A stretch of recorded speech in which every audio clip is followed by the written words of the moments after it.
ऐसा कोई लगा दे ना ऐसा कोई लगा दे न चाहता रहे हर बार न चाहता रहे हर बार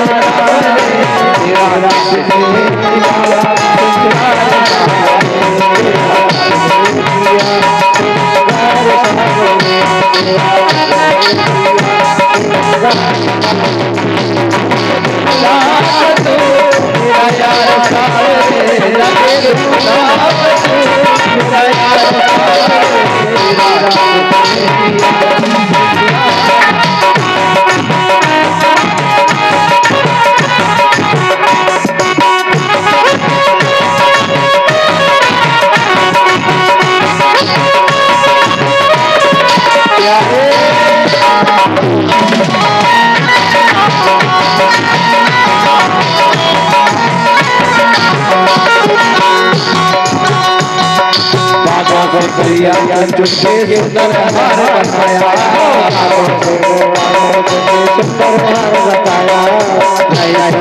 हाथ सदा जो जिसने तुझे सजाया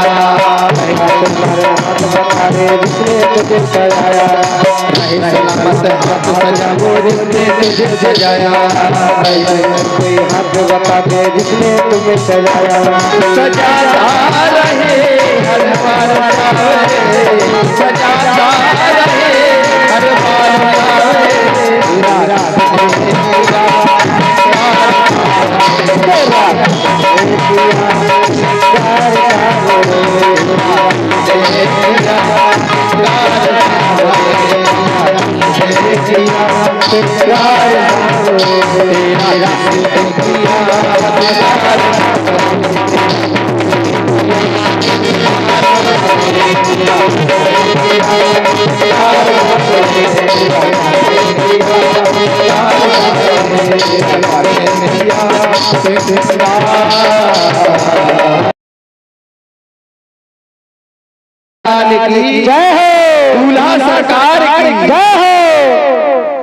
आज महाराज भगवान का बड़ा सुंदर श्रृंगार।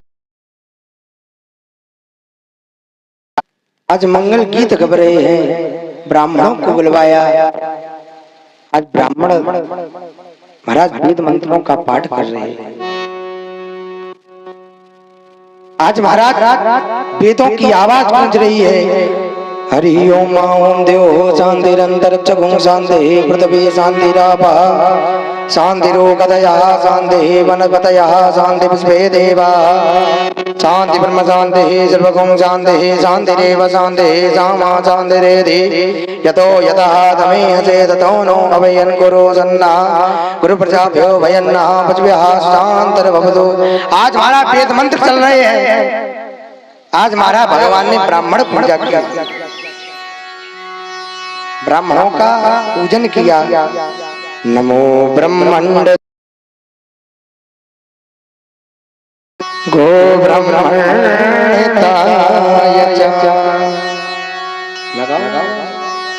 जगद्यताय कृष्णाय गो।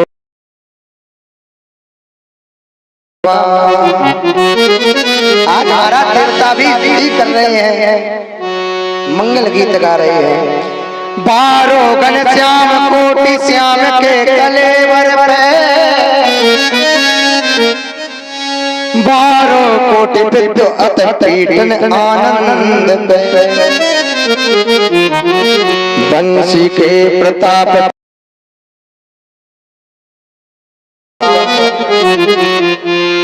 बारो बिंदी बरस माली मोती सुख चंद पे। आज हमारा देवता भी स्तुति कर रहे हैं। आहा कितना सुंदर जोड़ा लग रहा है। ब्रज के एक कड़ पे बारो कोटि तारा बारो बेम गंग कोटि यमुना आनंद पे और सुकृति नभ मंडल रास मंडल पे 12 शतकोटि चंद्र द्वारकापुर चंद्र पे आज तो सही। आज महाराज आज रुक्मणी जी का मंगल विवाह समय आने पर महाराज इनके एक पुत्र का जन्म हुआ जिनका नाम है प्रथम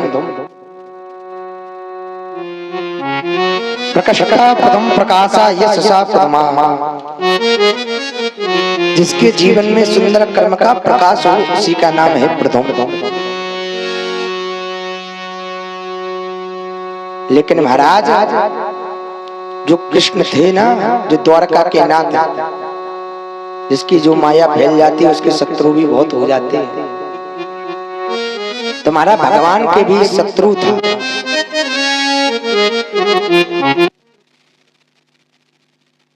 संग्रासुर नाम का महाराज एक दैत्य था। भगवान के प्रसूति गृह में जाकर के उसने भगवान के बालक को उठाया और लेकर के आकाश में जाने लगा। आज महाराज आकाश में जाकर के उस बालक को समुद्र में फेंक दिया।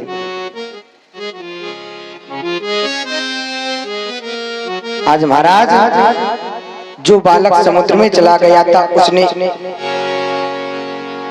उस बालक को एक मछली ने निगल लिया। उस मछली को बहेलिया ने पकड़ा और पकड़ करके संभासुर के महाराज घर भेज दिया। संभासुर के यहाँ महाराज भोजन का कार्य करने वाली उसका नाम था विद्यावती। आज महाराज जब उस मछली को काटा गया तो उसमें से एक बालक निकला।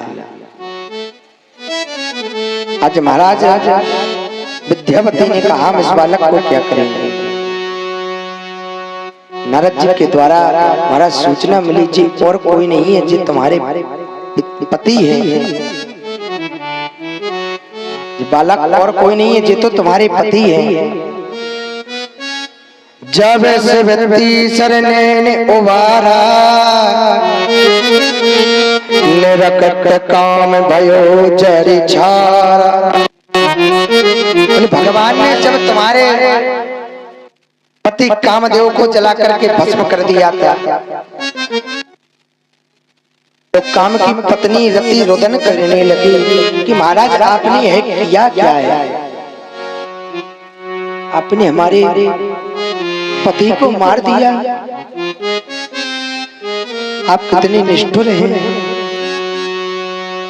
आज महाराज भगवान शिव ने कहा तुम्हारा पति काम द्वापर में कृष्ण का पुत्र बनकर के आएगा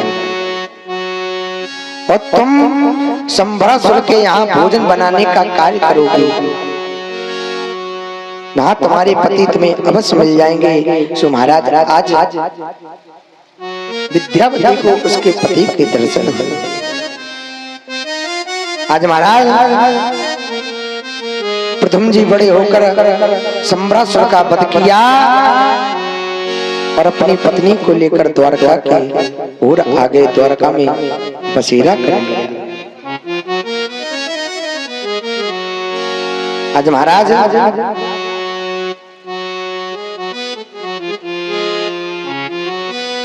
भगवान का दूसरा विवाह हुआ जामवंत की बेटी जामवती के साथ।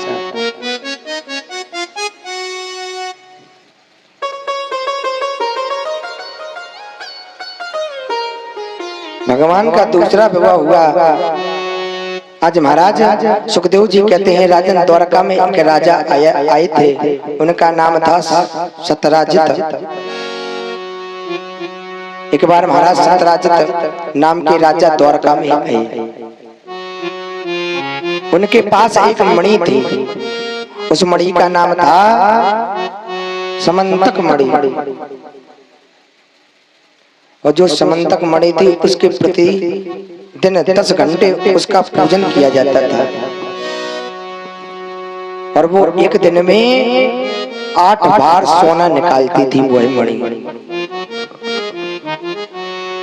आज महाराज एक दिन सत्यराजित राजा उस मणि को अपने कंठ में धारण कर करके भगवान कृष्ण की सभा में पहुंचे। उस मणि का प्रकाश महाराज इतना था कि सूर्य भी फैले, सूर्य भी नहीं लगता था उसके सामने। आज महाराज भगवान ने देखा और कहा, एक बात बताओ, आप यह मणि हमें दे दीजिए। सत्यराजित ने मना कर दिया, बोले महाराज हम नहीं देंगे जी मणि। बोले तुम क्या करोगे? यही हमें दे दो, हम अपने खजाने में सम्मिलित कर लेंगे, इससे जो प्रजा होगी इससे उसका पालन होगा। आज महाराज सत्यराजित ने मना कर दिया, बोले महाराज हम नहीं दे सकते, और अपने घर के लिए चला गया। भगवान ने कहा तुम्हारी चीज है, तुम दो चाहे ना दो। आज महाराज उनके भाई प्रसेन, ये दो भाई थे सत्यराजित और प्रसेन। आज महाराज सत्यराजित के भाई प्रसेन ने उस मणि को अपने कंठ में धारण की और धारण करके वन की ओर जा रहे हैं। आज शिकार खेलने का मन आया, मन में विचार आया, उस मणि को धारण किया और धारण करके महाराज वन में शिकार खेलने लगे। लेकिन वहां एक सिंह था, उसने प्रसेन को मारकर मणि को छुड़ा लिया। और उधर से आ रहे थे जामवंत जी। जामवंत जी ने देखा तो सिंह को मार करके महाराज वही मणि को छुड़ा लिया। जामवंत ने महाराज उस मणि को अपनी पुत्री जामवती को दे दी। सत्यराजित सोचता है किसने मेरे भाई को मारा है, किसने इससे मणि छुड़ाई। मन में विचार आया, उस दिन हम भगवान कृष्ण की सभा में गए थे, उस द्वारकाधीश ने कहा था कि मणि हमें दे दो, हमने दी नहीं, क्या पता उसने मार दिया होगा। महाराज भगवान को ऊपर कलंक लगा दिया। आज महाराज भगवान से लोग कह रहे हैं, पहले तो हमने सुना था माखन की चोरी करता था, गैये बछड़े की चोरी करता था, अब तो ये मणि की भी चोरी करने लगा। आज महाराज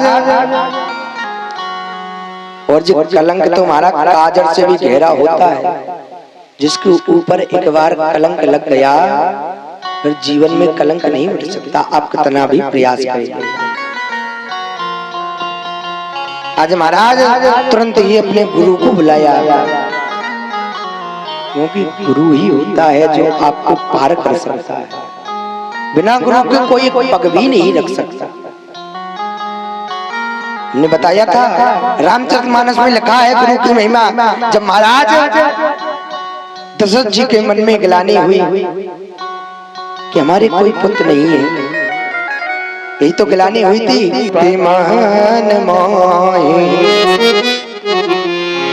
क्या किया? गुरु गए तुरंत गयो महिपाला, चरण लागे करे विनय साला। गुरु के यहाँ भेजा, गुरु के बिना तो कोई एक पग भी नहीं रख सकता, क्योंकि बाबा ने रामचरितमानस में लिखा है कि गुरु बिन भवे निधि तरय न कोई, और राम सिया रामा। गुरु बिन भवे निधि तरय न कोई, राम सिया रामा। गुरु बिन भवे निधि तरय न कोई, राम सिया रामा। गुरु बिन भवे निधि तरय न कोई, राम सिया रामा। गुरु बिन भय निधि तरय न कोई, गुरु बिन भय निधि तरय न कोई, गुरु बिन भय निधि तरय न कोई। जो बिरंच शंकर सम होई, राम सिया रामा। जो बिरंच शंकर सम होई, राम सिया बिन भवे निधि तरय न कोई, गुरु बिन भवे निधि तरय न कोई। चौपाई क्या कह रही है? क्या? बिना गुरु के कोई भव सागर से पार नहीं होने वाला। गुरु बिन भवे निधि, गुरु बिन भवे निधि, गुरु बिन भवे निधि, गुरु बिन, गुरु बिन भवे निधि तरय न कोई, गुरु बिन भवे निधि तरय न कोई। जो बिरंज, जो बिरंज शंकर समय होई, राम सिया राम, जो बिरंज शंकर समय होई, राम सिया राम, राम सिया राम। गुरु बिन भव निधि तरय न कोई, जो बिरंज शंकर साम होई। बिना गुरु के कोई भव सागर पार नहीं होने वाला। ये जीवन में गुरु का होना अति आवश्यक है। अगर आपके जीवन में गुरु आ जाएगा तो आपका भी इस संसार से कल्याण हो जाएगा। और जिसने गुरु नहीं बनाए हैं, गुरु तो बनाना अति आवश्यक है। तुरंत ही महाराज आज भगवान ने अपने गुरु को बुलाया। आज गर्गा आचार्य जी का स्वागत किया, क्योंकि गुरु साक्षात भगवान का स्वरूप होता है।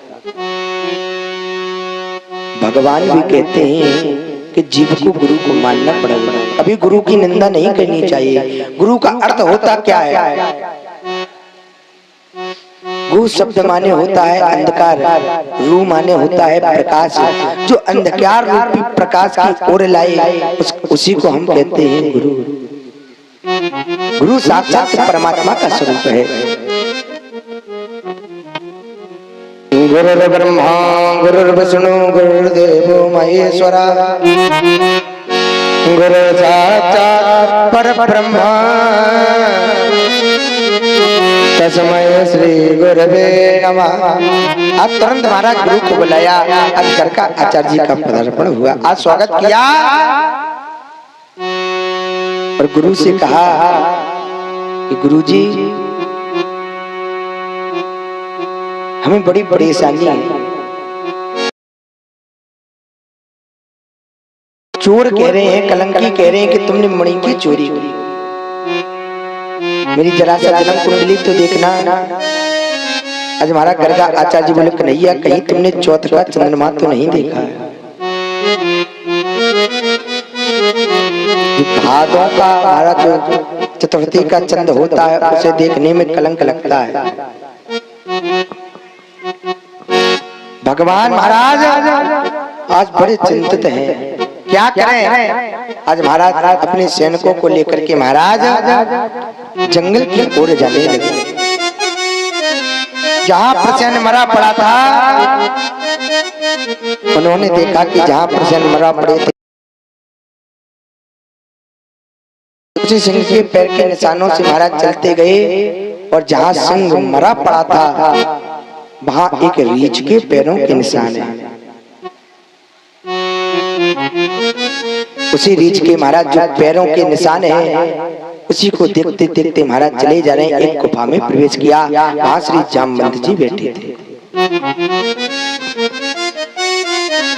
जामवंत जी ने जहां देखा महाराज तो तुरंत खड़े होकर के युद्ध करने लगे। 27 दिन तक युद्ध चला जामवंत जी का और भगवान द्वारकाधीश का। 27 दिन भगवान ने इतनी महाराज मार लगाई, इतनी मार लगाई कि मार मार कर महाराज हड्डी तोड़ दी। इतना मार लगाई महाराज कि अंग अंग ढीले हो गए। आज महाराज जामवंती जी समझ गए कि ये तो त्रेता के राम है। तुरंत ही महाराज चरणों में गिर पड़े, चरण पकड़ लिए। रामाय राम भद्राय रामचंद्राय वेद से रघुनाथाय नाथाय श्री सीताय पतये नमः। आज महाराज तुरंत दौड़ करके चरणों को पकड़ लिया और चरणों में सिर पटकने लगे। बोले हम तो आपको पहचान गए कि आप तो राघवेंद्र जी हैं। भगवान जब राघवेंद्र सरकार रावण को मार करके आए, अपनी पूरी सेना को महाराज लेकर के अयोध्या में आए, भगवान का राज अभिषेक हुआ। सभी वानरों से बोले अब तो हम अयोध्या के राजा हो गए, मांगो किसको क्या चाहिए। आज महाराज सब मांगने लगे। कोई किसी ने प्रेम मांगा, किसी ने भक्ति मांगी, लेकिन जामवंत जी खड़े हैं, कुछ नहीं बोल रहे हैं। राघवेंद्र सरकार महाराज समीप आए, बोले जामवंत जी आप क्यों शांत खड़े हैं, आप भी। हम युद्ध करते करते थक गए, लेकिन किसी ने हमें पराजित नहीं कर पाया। अगर आप वर देना चाहते हो तो आप हमारे साथ युद्ध कर लीजिए, युद्ध। आज महाराज भगवान ने कहा संसार के लोग देखेंगे, कहेंगे सेवक स्वामी में कैसी लड़ाई, लेकिन तुमने वर मांगा है, तुम्हारी आकांक्षा है तो मैं इसको भी पूरा करूंगा। वही जो जामवंत जी के साथ भगवान कृष्ण ने युद्ध किया, 27 दिनों तक युद्ध चला। आज महाराज मुझे छोड़ के मरी तो हमने अपनी पुत्री को दे दी, और अब पुत्री से मांगना नहीं चाहिए। तो बोले आप पुत्री के सहित ही ले लीजिए। तो महाराज जामवंत जी ने अपनी पुत्री जामवती के साथ महाराज वह मणि देकर के भगवान को विदा कर दिया। और जामवती इतनी परम सुंदरी है। आज महाराज दूसरा विवाह जामवती के साथ हुआ।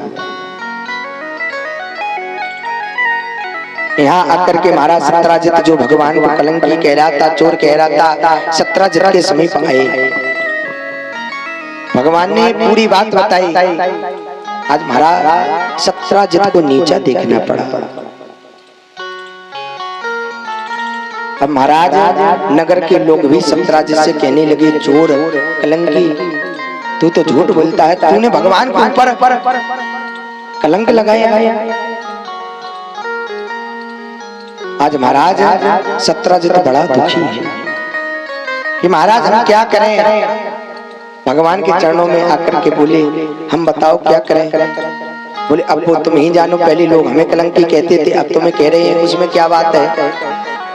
पहले हम कलंकी थे, अब तुम हो गए। आज महाराज सत्राजित ने कहा भगवान आप ही कृपा कर सकते हैं, और परमात्मा ही वास्तव में दयालु है। संसार में आपकी मदद कोई नहीं कर सकता। संसार में आपका कोई है ही नहीं जो आपकी मदद करेगा। लोग कहते हैं पुत्र है हमारा, पत्नी है हमारी, ना। हे पिता कौन माता कैसे का, दुनिया में झूठे नाते हैं, अपने कर्मों से आते हैं, अपने कर्मों से जाते हैं।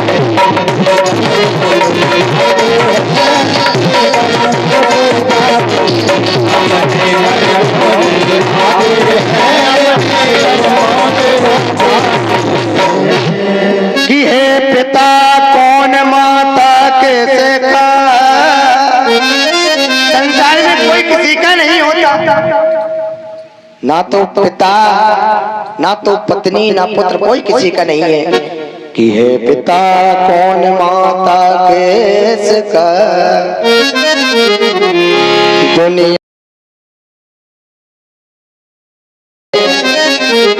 जीव अपने कर्मों से आते हैं,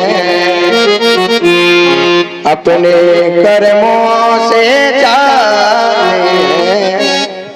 इसलिए संसार में कोई किसी का नहीं है दयालु, तो वो परमात्मा है। देखो आप विचार करो, जो पूतना भगवान को मारने के लिए आई, अहो बकीयम इस धन काल कूटम, जो पूतना भगवान को मारने के लिए आई अपने स्तनों में क्या लगा के आई, अहो बकीयम इस धन काल कूटम, कालकूट विष लगा करके आई। आप विचार करो, जो व्यक्ति आपको मारना चाहता है आप हाँ कर सकते हैं? बताओ जरा, हमें नहीं कर सकते ना। लेकिन परमात्मा कितना दयालु है, कुछ नहीं मारा, माँ की गति प्रदान कर दी, जाओ। उससे ज्यादा दयालु हो बन सकता है। लेकिन लोग परमात्मा को ही भूल जाते हैं। परमात्मा को कभी नहीं भूलना चाहिए। परमात्मा को तो सदैव चिंतन करना चाहिए। देखो कल हमने यही प्रसंग आपको बताया था कि उद्धव जी ने क्या कहा गोपियों से कि भगवान को भूल जाओ, वो कभी नहीं आने वाला। तो गोपियों ने एक ही बात कही, कृष्ण मान कृष्ण तन कृष्ण ही हमारो धन, और आठों याम कूदो हमें कृष्ण सोई काम है। तुम मुझे क्या समझाने आए हो? क्या कह रहे हो? भगवान को भूल जाओ, उस गोविंद को भूल जाओ। हम कभी उसको नहीं भूल सकते, क्योंकि कृष्ण मन कृष्ण तन, कृष्ण ही हमारा मन है कि कृष्ण मन कृष्ण तन, कृष्ण ही हमारो धन, और आठों याम कूदो हम कृष्ण सोई काम है। तुम क्या मुझे समझा रहे हो? हैं? हम उस परमात्मा को कभी नहीं भूल सकते, पर भूलना भी नहीं चाहिए। लोगों के पास थोड़ा सा ऐश्वर्य आ जाए ना, सब भूल जाते हैं कहाँ के हो तुम, कौन हो ना। परमात्मा को ही भूल जाते हैं, लेकिन कभी नहीं भूलना चाहिए। दीन दयाल सुनी जब ते, तब ते मन में कछु ऐसी बसी है, तेरे कहाँ को जाऊं कहाँ, और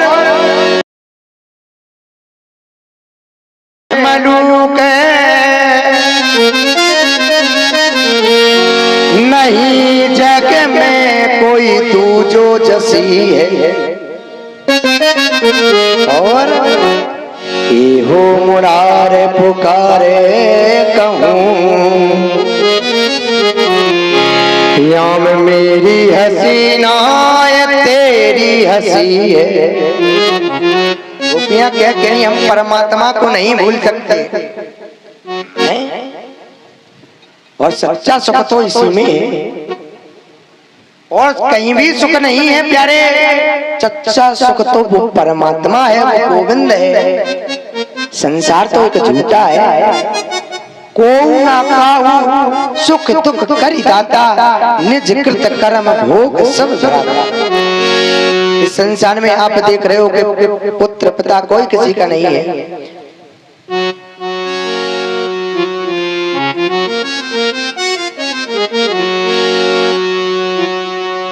इसलिए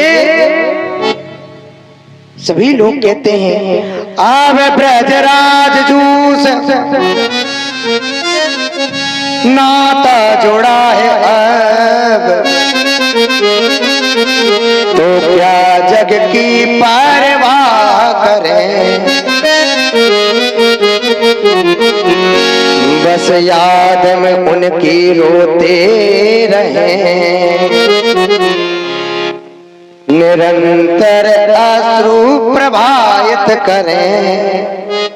जब बताया तो गोपी की ही बात कहती है, जितने वो दूर भगे हमसे, जितने भी वो दूर गए हमसे, लेकिन हमें कुछ परवाह नहीं।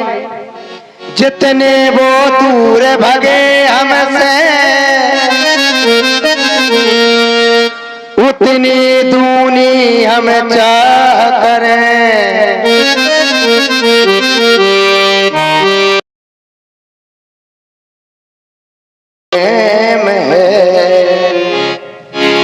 हम आह करें वो बाबा करें।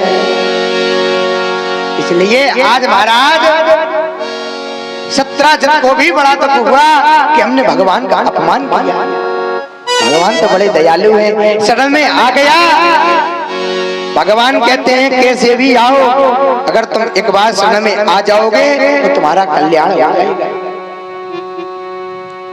हमारा एक बार भी नाम ले लोगे तब भी हम कल्याण कर देंगे, लेकिन नाम तो लेना पड़ेगा, शरण में तो आना पड़ेगा। और शरण में आओगे ना प्यारे तभी कल्याण होगा। परमात्मा कहते कैसे भी जपो लेकिन नाम जपो।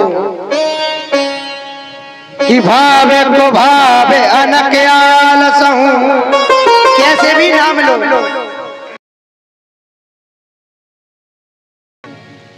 कि भावे को भावे अनके आलस हूँ, भावे को भावे अनके आलस हूँ, भावे को भावे अनके आलस हूँ, भावे को भावे अनके आलस हूँ, भावे जपत मंगल जपत मंगल जपत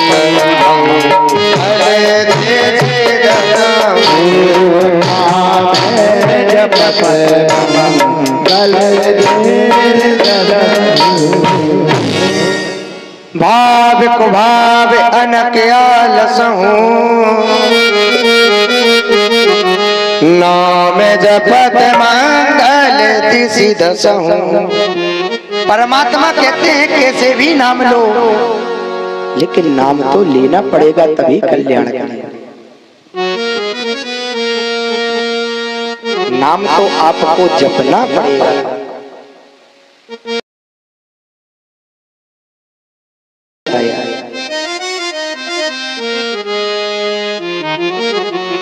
यत् फलम नास्ति तपसा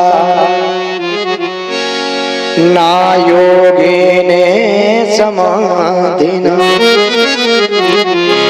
तत् फलम लभते सम्यक् कलहु के सब कीर्तिना। भागवत में श्लोक आया यत् फलम नास्ति तपसा ना योगेन समाधि। जो बड़े बड़े तप करने से जो फल हमें प्राप्त नहीं होता, बाबा बैरागी बनने से जो हमें फल प्राप्त नहीं होता, वो कलयुग में एकमात्र बताया कलहु के सब कीर्तिनाथ। कलयुग में भगवान का स्मरण करो, क्योंकि कहा है कलयुग केवल नाम आधार, सुमर सुमर नर उतर ही पारा। कलयुग में बस छोटी सी बात बताई कि बैठे बैठे अपने जिह्वा को हिलाते जाओ और इस भव सागर से पार पार। जिह्वा तो हिलाना पड़ेगा। अब आप और जिह्वा ना हिलाएं तो कल्याण हो जाए तो नहीं होने वाले। लोग उस परमात्मा को भूल जाते हैं, ऐसा नहीं होना चाहिए। लेकिन दुख जब आता है तभी परमात्मा की याद आती है। लोग तो पैसे कमाने में व्यस्त हैं। अब कई लोग विचार कर रहे होंगे घर में बैठे हैं कि चलो महाराज आज कथा का विश्राम है, कथा को सुनाएं, लेकिन गृह कार्य नाना जंजाल। तो गृह कार्य तो अच्छी बात है, कहना चाहिए, लेकिन थोड़ा समय परमात्मा के लिए भी निकाल लो, क्योंकि उसी की कृपा से हम और आप चल रहे हैं, वही पालन कर रहा है। तो उसके लिए भी थोड़ा सा समय निकालना चाहिए। लोग तो पैसे में लगे हैं। हमने माना पैसा कमाओ, पैसा कमाना अच्छी बात है और पैसा सबके पास होना चाहिए। जिसके पास पैसा नहीं है वो कैसा है हम बताते हैं कि तात कहे मेरो पूत कपूत, भाई कहे मेरो बंधु तो गदाई है। पिता भी कहता है जिसका पुत्र पैसा नहीं कमाता कि हमारा पुत्र कहलाने के योग्य नहीं, घर में बैठा रहता है।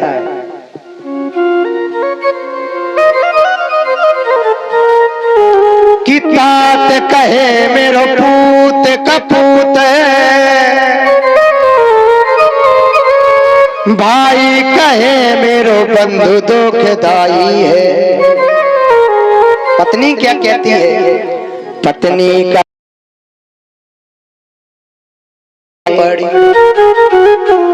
जिसके पास पैसा नहीं है उसकी हालत पत्नी भी कहती है अच्छे हमने देवी देवता पूजे, जो देवी जी ने अच्छे हमारे कर्म में लिख दिया। पत्नी कहे यार ढल्लू के पाले पड़ी। सास क्या कहती है? सास यो कहे ये कहाँ को जमाई है। पैसा पास यार पास, पैसा पास भगनी पास।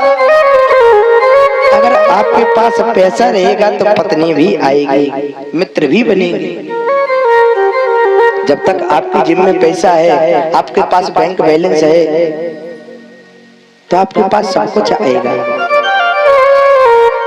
जी गरीबदास जी का बिंदु है,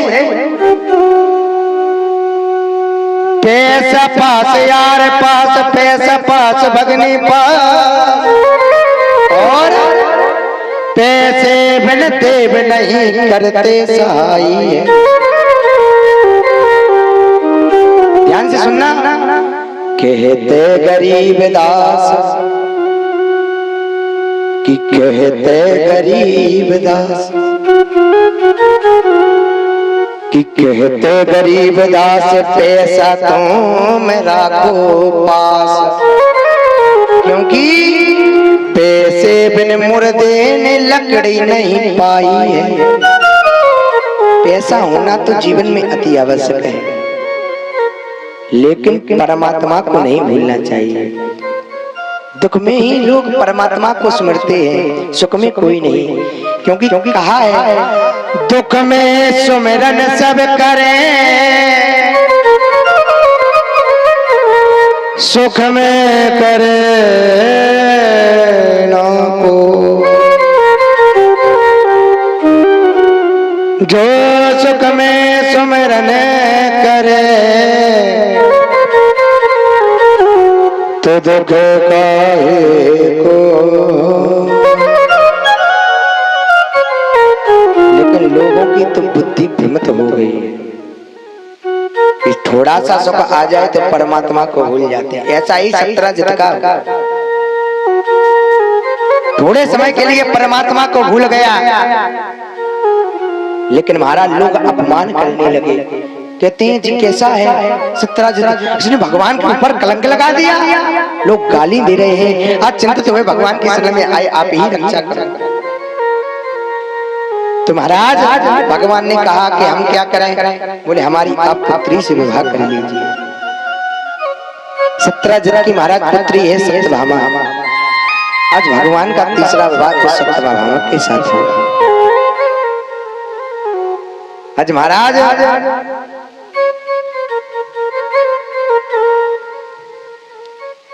एक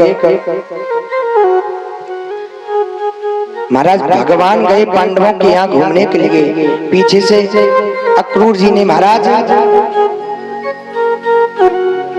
सुधमना नाम का एक व्यक्ति को भड़का दिया, और उस व्यक्ति ने आकर के महाराज सत्यराजित का वध कर दिया।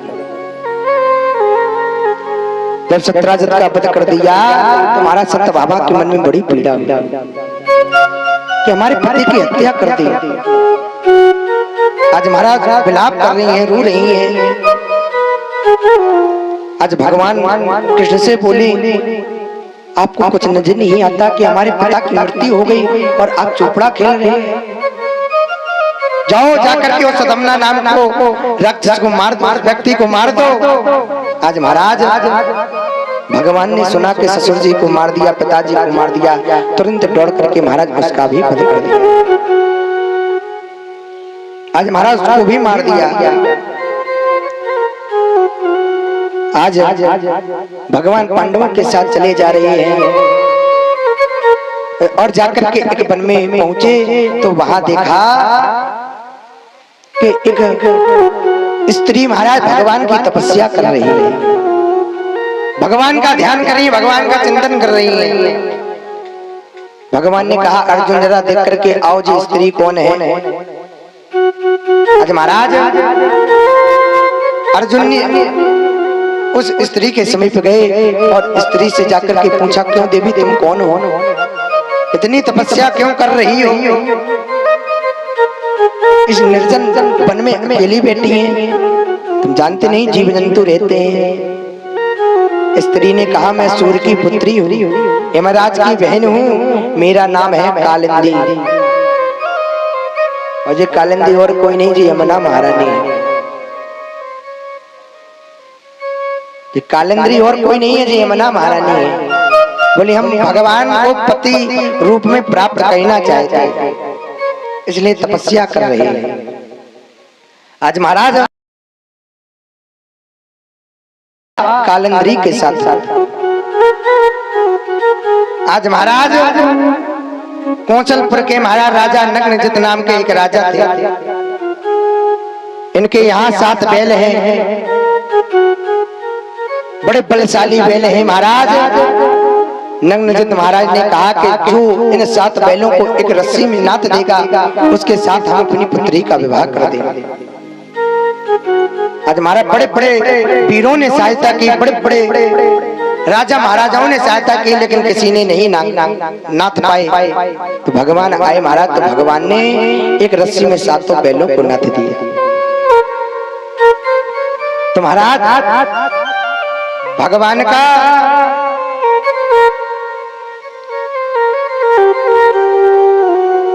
पांचवा विवाह महाराज सत्या जो नग्नजिती की महाराज पुत्री है, इनका नाम है नग्नजिती।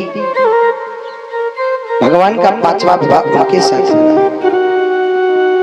या महाराज भगवान का 5वां विवाह हुआ मित्रवृंदा के साथ। आज महाराज ऐसे ही 6वां विवाह भगवान का हुआ भद्रा के साथ। ऐसे ही महाराज भगवान के 8वां जो विवाह हुआ वो हुआ लक्ष्मणा मैया के साथ। भगवान के 8 विवाह विस्तार से हुए, लेकिन 16,100 जो विवाह हुए वो गंधर्व रीति से विवाह हुए, एक साथ विवाह हुए एक ही मंडप में। आज हमारा बड़े बड़े राजाओं की पुत्रियों के साथ भगवान ने विवाह किया। आज आनंद द्वारका में आनंद छाया हुआ है।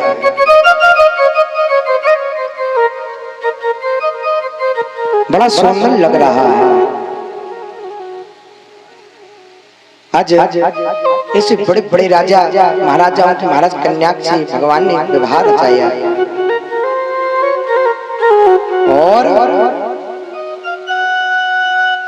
सबसे बड़ी महाराज रुक्मणी जी, जामवती, सत्यभामा, कालिंदी, मित्रवृंदा, सत्या, भद्रा और लक्ष्मणा ये महाराज भगवान की 8 रानी हुई।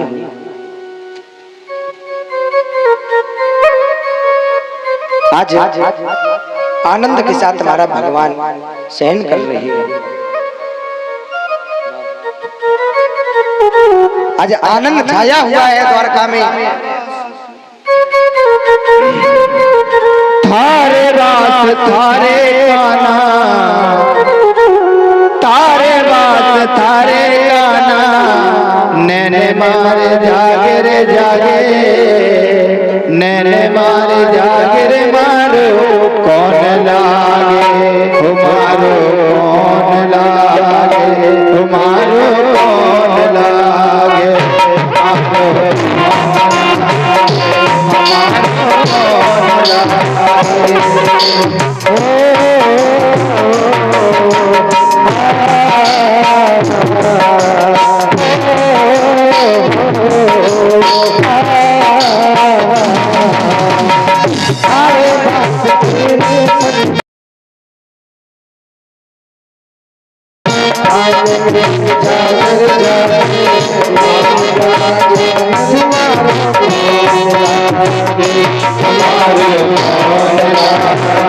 हमारे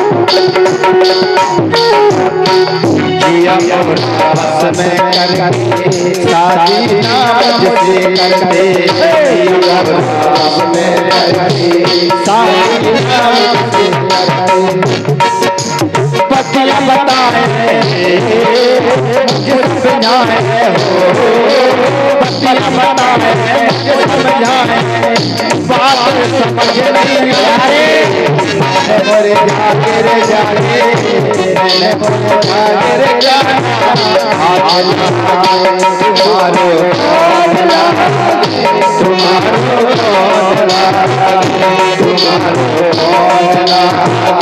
तुम्हारो हरे वास्ते होगा हरे वास्ते होगा हरे जागे सारे जागे तुम्हारो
बोले भक्तवत्सल भगवान की जय। आज महाराज भगवान ने 8वां विवाह किया लक्ष्मणा मैया के साथ और गंधर्व रीति से विवाह किए 16,100। एक और महाराज पराक्रमी राजा है भौमासुर।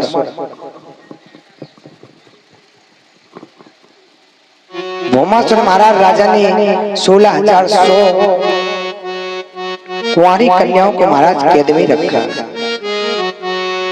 जहां भी जाता था कन्याओं को उठाकर के लाता था और अपने कारागृह में बंद कर देता था। एक महाराज नियम बनाया था कि हम अपने यहाँ इतनी पटरानी रखेंगे, हम इतनी शादी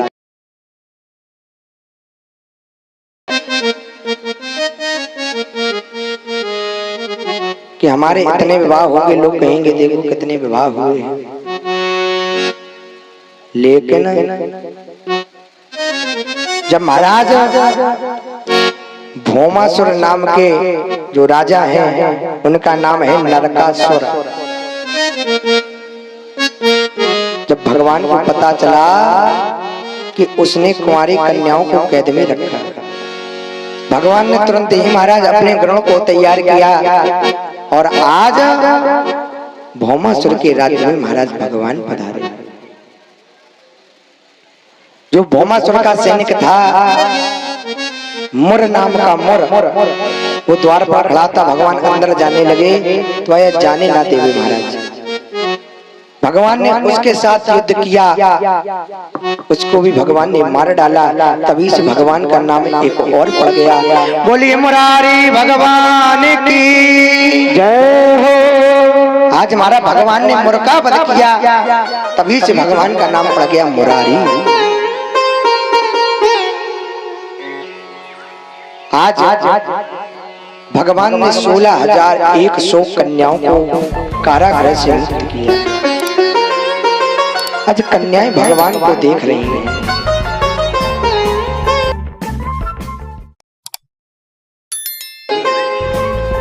भगवान बोले जाओ जरा देवी, अब क्यों खड़ी हो, हमने तुम्हें मुक्त भी नहीं है। बोले अब हम क्या करेंगे घर जाकर के। चलो हमने मान लिया, हम घर पहुंच भी गए, लेकिन हमसे विवाह करने पड़ेगा। हमसे विवाह करने वाले नहीं अपनाया तो हम अपनी मृत्यु कर ले।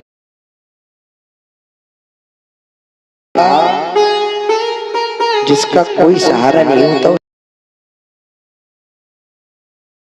बोले गोपी तुम चिंता ना करो, आज हमारा सभी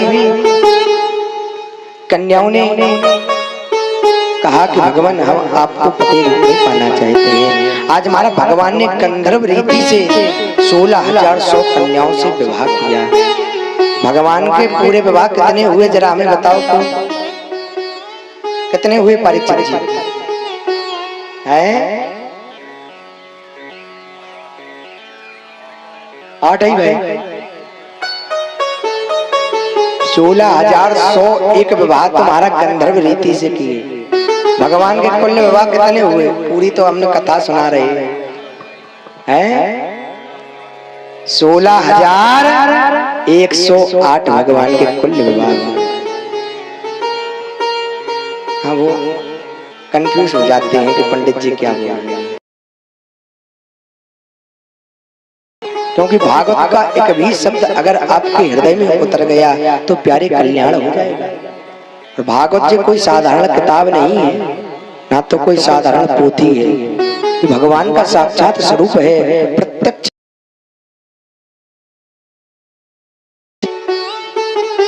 भागवत ही महाराज कल्याणकारी है। भागवत में श्लोक आया कि भागवत सभी को सुननी चाहिए। सदा से प्यास, सदा से प्यास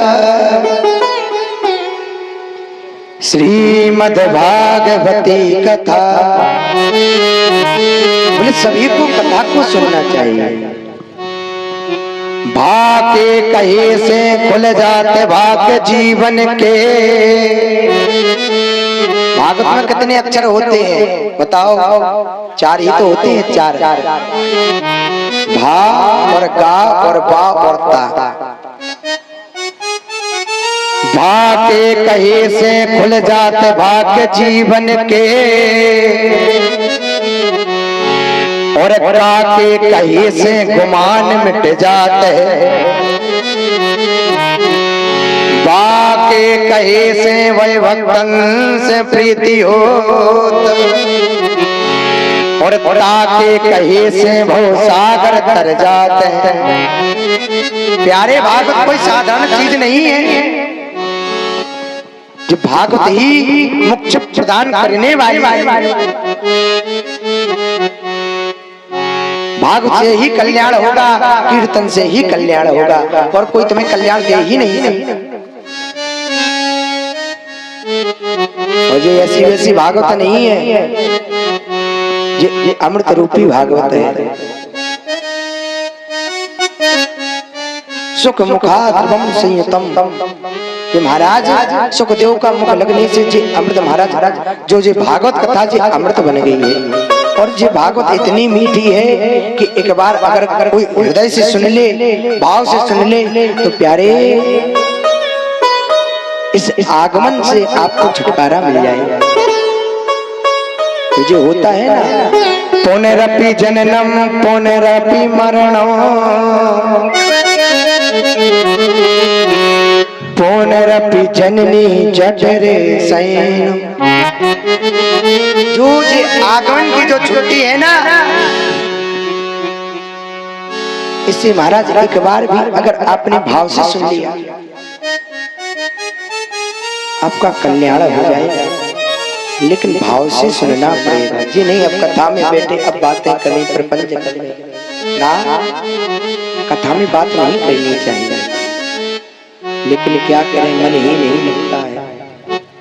एक मैया बटोला से आई, दिनेश भैया के घर से, और एक जय मोहल्ला की हैं। तो अब ऐसे ही में इनका सत्संग होता है, कहीं विवाह हुआ तब सत्संग हुआ है। अब जब सहेली सहेली मिलेंगी तो बातचीत होगी। अब बातें बातें कुछ नहीं है, बात कुछ नहीं है। या बहू की बात होगी या बहू सास की बात कर रही होगी, बात ये है, पर बात कुछ नहीं है। बगल वाली मैया पीछे वाली मैया की साड़ी देख रही है, क्यों जी अच्छी लग रही है साड़ी। बोले वो लाए थे हमारे करवा चौथ पे। अरे तुम्हारे तो बहुत अच्छी, हमारे तो कभी हमसे पूछते भी नहीं है कि पता हम लाए तुम्हारे। जी बात है, बात है कुछ नहीं है। दूसरी जी बात होगी कि महाराज बहू है घर में इतनी खराब है, हमारा लड़ती ही रहती है। बहू सास की बातें हैं और कुछ बातें नहीं है। बातें भी अच्छी करना चाहिए और कथा में तो बात भी नहीं करना चाहिए। आप घर से क्या कह करके आए हैं कि हम कथा सुनने जा रहे हैं, यही तो कह करके आते हैं हम कथा में जा रहे हैं, तो कथा में सुनना चाहिए। आप वक्ता की बात सुने, जो वक्ता कह रहा है आप उसको हृदय में उतारें भगवान का प्रसाद समझ करके। अगर आपके जीवन में भागवत का एक भी शब्द उतर गया, एक भी अक्षर उतर गया, तो इस भव सागर से आपका पार हो जाएगा। यही है पार करने वाली, क्योंकि पग पवित्र तीर्थ गमन कर पवित्र कछुदा, और मुख पवित्र जब होए गो भजले सीताराम। पैर कब पवित्र होते हैं जब आप आए हो तो बात करने के लिए नहीं आए हो, कथा सुनने के लिए आए हो। तो भाव से कथा को सुने, एक एक शब्द अपने जीवन में उतारे। और हम क्या कथा कहेंगे, लेकिन परमात्मा की कृपा है जो हमारी टूटी फूटी वाणी से जो कुछ भी आप श्रवण कर रहे हैं उसे आप श्रद्धा के साथ, भक्ति के साथ, भाव के साथ अपने हृदय में उतारें। क्योंकि हम कथा क्या कहना जानेंगे, इनसे बड़ी कथा कौन कह सकता है। हमारी सामर्थ्य है कि हम कथा कहने ना, लेकिन आप जो हमारे मुख से सुन रहे हैं जो हमारे गोविंद की कृपा है, हमारे इष्ट काल का मैया का आशीर्वाद है, और उन्हीं मैया की कृपा से आज हम इस स्थान पर बैठे हैं। इसलिए हमारे मुख से जो भी आप सुन रहे हो टूटी फूटी, अब किसी किसी को तो अच्छी लग रही होगी, लेकिन किसी किसी को अच्छी नहीं लग रही है, क्योंकि ये दुनिया है। कोई कोई कह रहा होगा महाराज गाते बहुत है, कथा कहाँ कहती है। अब जी मानो भगवान की कृपा है, उन्होंने जी कहा कि गाओ तो हम गा रहे हैं, लेकिन परमात्मा की कृपा से ही हम बोल रहे हैं। लोगों को अपना एक झटका पता नहीं है कि हमें क्या हो जाए, हम क्या भला कथा कहेंगे, लेकिन आप जो भी सुन रहे हैं उसे भाव से सुनिए, क्योंकि आप बात करते हो तो हमारा मन भी अलग हो जाता है।